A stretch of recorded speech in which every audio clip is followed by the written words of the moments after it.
King. That's for Toshak. Toshak! Oh, what a goal! What a marvelous goal!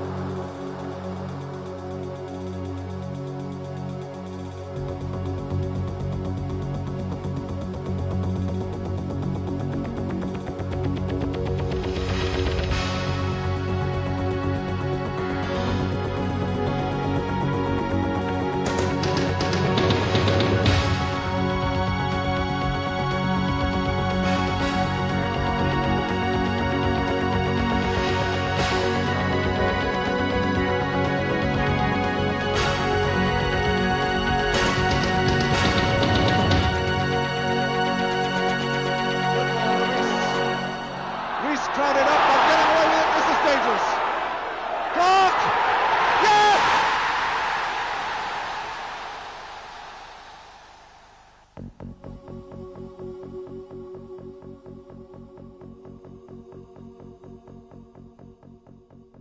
Cardiff City Football Club were originally formed in 1899 as a way to enable the members of the Riverside Amateur Cricket Club to stay together throughout the winter months.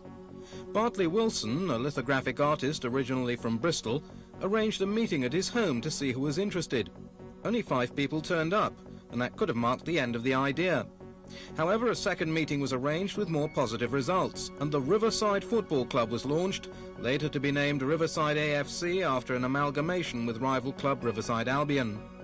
Early matches were played in Sapphire Gardens, with the team colours being chocolate and amber quartered shirts and black shorts.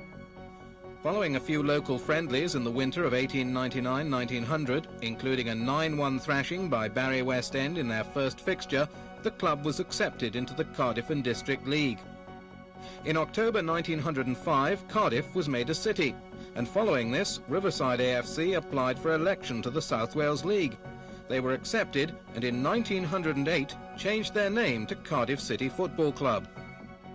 They needed a more permanent home, and they were offered an area of waste ground which had previously been used for refuse between Sloper Road and the railway sidings. A 7-year lease was agreed at £90 per annum, and this committed the club to professionalism, and in 1910 they were admitted into the second division of the Southern League. Financial support was offered at a crucial time by Lord Ninian Croydon Stewart, and in gratitude the club were unanimous in their decision to call their new home Ninian Park. The 1st of September 1910 saw league champions Aston Villa send a strong reserve side to play a prestigious friendly to open the new ground, with the official kick-off performed by Lord Ninian. Villa won 2-1, watched by a crowd of 7,000, Jack Evans scoring the city's first goal at Ninian Park.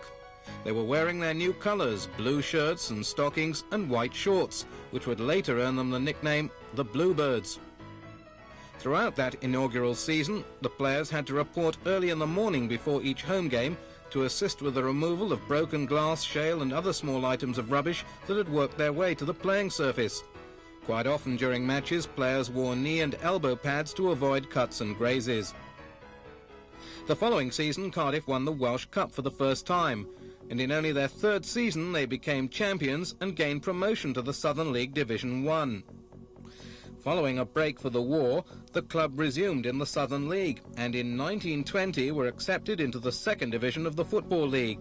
In their very first league season, 1920-21, promotion was gained to the 1st division. They missed out on the 2nd division championship to Birmingham City on goal average. And in the FA Cup, a record 50,000 people thronged to Ninian Park for a quarter-final clash with Chelsea. City won by 1-0. Arthur Cashmore, the scorer, in a game described as one of the most exciting ever seen at Ninian Park. Cardiff went on to lose in the semi-final to Wolves. The Bluebirds finished in a creditable 4th position at the end of their first season in Division 1, and in City's last game of the season, Tom Farquharson made his debut in goal against Manchester United. The Irish international is considered to be the greatest of all the Cardiff City goalkeepers, and went on to play in the side which lost the league championship on goal average to Huddersfield in 1924, and in both City's FA Cup final teams. On the 25th of April 1925, Cardiff City were at Wembley for the FA Cup final. Their opponents were Sheffield United. A tragic mistake by Harry Wake in the 32nd minute cost them the cup. He was caught in possession by Fred Tunstall, allowing the England international to go on to beat Farquharson. They were beaten by just one goal, and following the match, apologies were made for the Bluebirds' poor performance. The club vowed to return to Wembley to lift the trophy. Their supporters had only 2 years to wait until this prophecy was fulfilled. The road to Wembley began with a third-round victory over Aston Villa, who were beaten 2-1, City captained that day by their famous halfback Billy Hardy. Darlington and Bolton were quick to follow, both being dismissed by 2 goals without reply, and in the 6th round against Chelsea, the game was decided in City's favour in a replay by a late penalty. Cardiff now had the Twin Towers of Wembley firmly in their sights, and in the semi-final against Reading, Harry Wake redeemed himself for his blunder in the 1925 final by scoring and helping Cardiff to the FA Cup final for the second time. With their cup final place assured, training had an excited atmosphere about it. The 23rd of April 1927 remains the greatest day in the history of Cardiff City.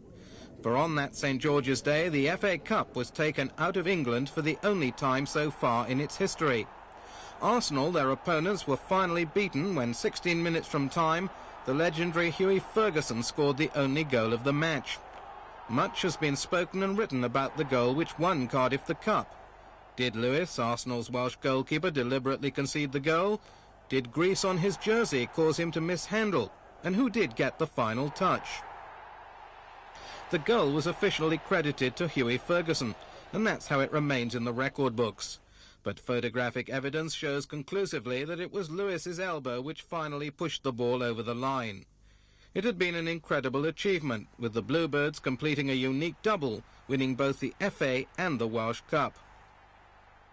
On returning to the Welsh capital, the team were treated to a tremendous reception. The achievement had been a remarkable one for a team with only 7 years' experience in the Football League.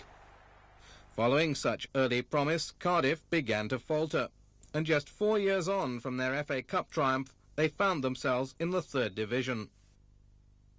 One reason for the slump was the loss of Hughie Ferguson, Cardiff's FA Cup goalscorer. Ferguson was brought from Motherwell for £5,000, a staggering sum in 1925, although he more than repaid the fee by scoring a record 76 goals in 117 appearances for City, 10 FA Cup goals in 13 appearances, and 5 Welsh Cup goals in 8 games. Following a transfer to Dundee in 1929, Ferguson began to suffer from depression and was to take his own life a year later. Another key player to leave at this critical time was Fred Keener, believed by many to be Cardiff's greatest player. Keener joined as an amateur in 1911 and went on to play 61 games in the Southern League, interrupted by the First World War, during which he was wounded twice, 369 League, 42 FA Cup and 32 Welsh Cup appearances brought this tremendous total to 504. Capped for Wales on 31 occasions, he was team captain of the 1927 FA Cup winning team, an impressive record and eventually a sad loss to the club.